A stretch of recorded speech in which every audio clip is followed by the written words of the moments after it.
In the article, words are just noise.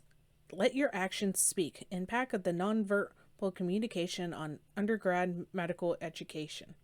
Published in the Pakistan Journal of Medical Science by four doctors, Anabin Azi, Dr. Fahan, Dr. Fazi Hansa, and Dr. Amsa Quasser, who collaborated to produce an article about a study they ran to explore student perceptions regarding the impact of kinesis, facial expressions, gestures, head movements, and posture on undergrad medical education. They hope to collect solid data on the effect of nonverbal communication on their interaction with medical students. They believe the study was successful in that they also discover what was an effective approach to effective nonverbal communication with medical undergrads and the need for appropriate staff training to achieve this purpose. This article began to explain how the test was set up and administrated. First, they set up a series of online surveys in 2020 from July to September. Senior year students from three private dental colleges of Isban were approached and asked to participate. The survey questions were developed on Google Forms to acquire students' understandings of literature with regard to nonverbal communication. Then, telephonic interviews were given with students with regard to their concept of nonverbal communication. Next, they developed 10 items broken into three themes related to kinetics. After that, the doctors had the data validated by four content experts who rearranged, rephased, and omitted items as required. Finally, the pilot test was conducted to manage any technical errors to test the comprehension level of students. Their conclusion to the test was six items approved by all members of the study to put forward to the scientific community to be shared and tested by other data analysis. The article then lists the result of the items. Table 1 listed the characteristics of the study proficiency.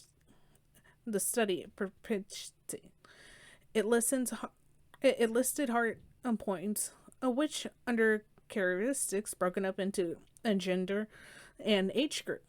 This included frequency in and percentage amounts.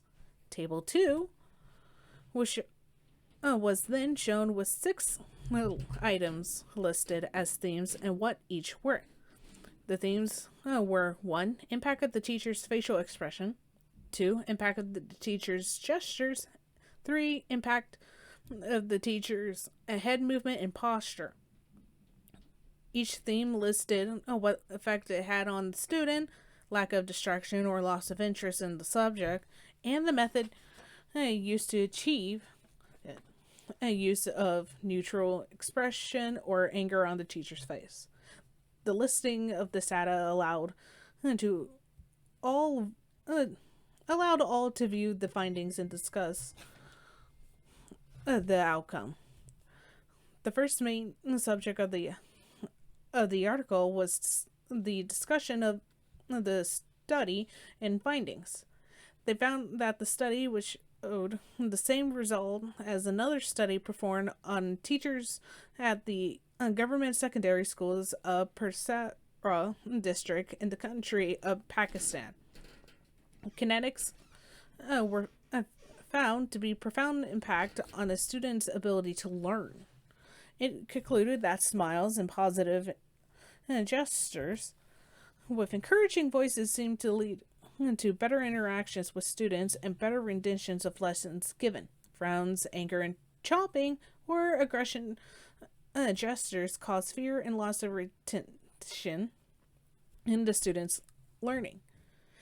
It was felt that these effects and conclusions could be applied to many other areas of teaching in other learning areas beyond medical students. This article also includes some of the strengths of the studies and some of the limitations encountered by the administrating the studies and the doctor's thoughts on each. The article concluded by stating that nonverbal strategies should be used correctly by medical teachers to produce a positive impact on learners in learning environments. They list the actions the teachers should take into their nonverbal communications and state that teachers should be trained in how to apply these practices with students. They also suggest that a scale could be developed to measure the students' happiness and satisfaction with the nonverbal communication used by their teacher. I believe this article did a good job of listing the doctor's purpose and what they hope to discover with their study.